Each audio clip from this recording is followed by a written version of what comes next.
Ghosts of Tabor has been out for a little over a week now, and the developers at Combat Waffle Studios have been hard at work putting out a lot of hot fixes and changes to the game. So today I wanted to get you guys caught up on some of the major fixes and changes that stood out to me the most. So let's get into it. Island of Tabor has received another huge rework. They have completely changed where AI spawns while adding new spawns as well. And they've even turned up their vision radius, I believe, because I've been noticing them shoot from way farther distances than before, which is definitely a great welcome. I've also noticed that scavs have been shooting from rooftops now, which is kind of scary, but it also leads to some very engaging gameplay. They've also done a lot of work on the materials that they use for the world in the game. For example, the grass is definitely a lot greener, which makes it a bit easier to spot players from a distance. And they also reworked the lighting in the offices area, so now you can actually see where you're looting. Changes have also been made to the landscape to make for some more cover, as well as making the map flow a bit better. I don't know if it's just me, but I feel like the map just got a little bit more condensed, which isn't a bad change. I just kind of was just wondering about that. So let me know what you guys think. They also added a new loot spawn in the basement of the research lab, so make sure to take a walk down there for some loot. They have also added support for virtual stock, and I know many of you have been asking for that since launch, and it's finally here. They've also improved attenuation from gunshots, which makes it a lot easier to hear gunshots from a further distance.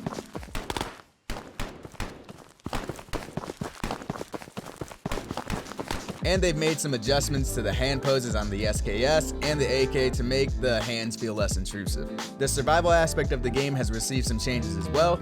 Your hunger and thirst will drain much quicker when you're in raid, so make sure to bring some food and water with you.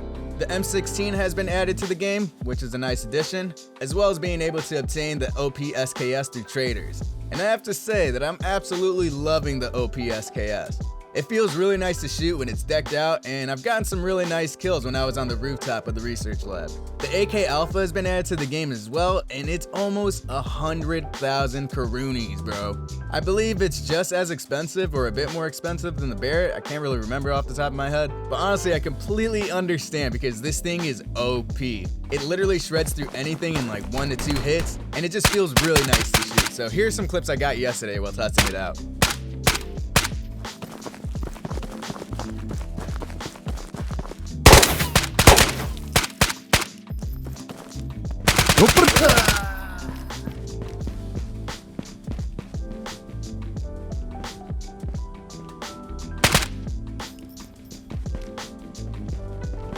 They've also added drum mags for some guns like the SKS, the MP7, and any gun that has a Stanag magazine. And they also added more missions for Spectre, so now you'll have more ways of leveling up that trader. Alright, so Fish just posted this in Discord. I guess matchmaking times are taking a long time. I've never really had this problem on Steam, but it might be different on Quest. So yeah, just wanted to throw this in the video.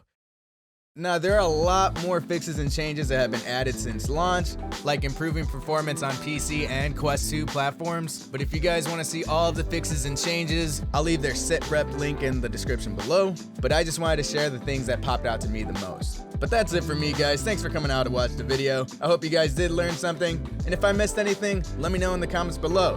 And if you want to stay up to date on all things Ghosts of Tabor, then subscribe to the channel. It helps this video get shared to other Taborians like yourself. But that's it for me, guys. Thanks again for coming out. I'm Low Floored, and stay toasty out there.